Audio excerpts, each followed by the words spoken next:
This is the easy-to-understand tutorial Texas Hold'em in less than 5 minutes. The objective on this game is to create the best 5-card poker hand possible using any combination of a player's 2 whole cards and 5 community cards.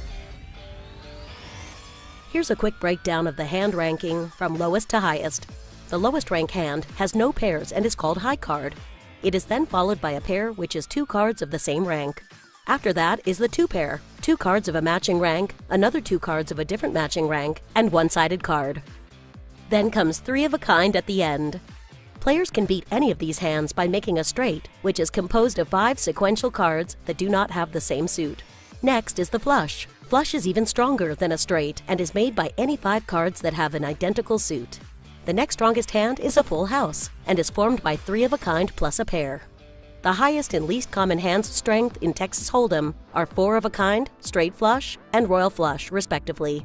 Each game starts in clockwise direction of the dealer. Directly to the left of the dealer are 2 forced bets, known as the small blind and the big blind. Blinds are primarily bets made by 2 players before cards are dealt, for the purpose of stimulating action. Prior to cards being distributed, the player to the left of the button, called the small blind, puts in chips equal to half the size of the minimum bet for the game. The player to that player's left, or the big blind, puts in double the amount of the small blind and is also the minimum bet. The players are dealt 2 cards, one at a time, starting with the small blind position. These 2 cards are known as whole cards. Once the whole cards are dealt, the first bidding round, called pre-flop, begins, and players make the first decision on whether or not to play their hand. The first round of betting takes place after all whole cards have been dealt to each player. The first player to act is the player to the left of the big blind, and this player then has 3 options. Call, match the amount of the big blind; raise, increase the bet within the specific limits of the game; fold, throw one's hand away. If the player chooses to fold, he or she is no longer eligible to win the current hand. The players who follow have the same 3 options: call, raise, or fold.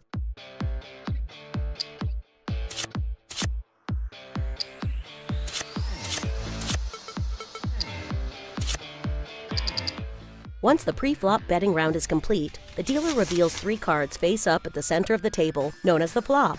The flop consists of 3 community cards that all players can use in combination with the whole cards.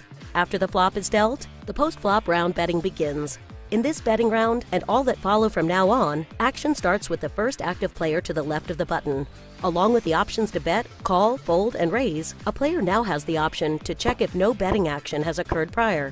A check simply means to pass the action to the next player in the hand. The 4th community card, called the turn, is dealt face up, following all betting action on the flop. Once this has been completed, another round of betting occurs, similar to that on the previous street of play. Again, players have the options to bet, call, fold, raise, and check. The 5th community card, called the river, is dealt face up, following all betting action on the turn. Once this has been completed, another round of betting occurs, similar to that on the previous street of play. After all betting action has been completed, the remaining players in the hand, with whole cards, now expose their holdings to determine a winner. This is called the showdown. The remaining players open their whole cards. The player with the best combination of 5 cards will win the pot. Are you ready to play poker?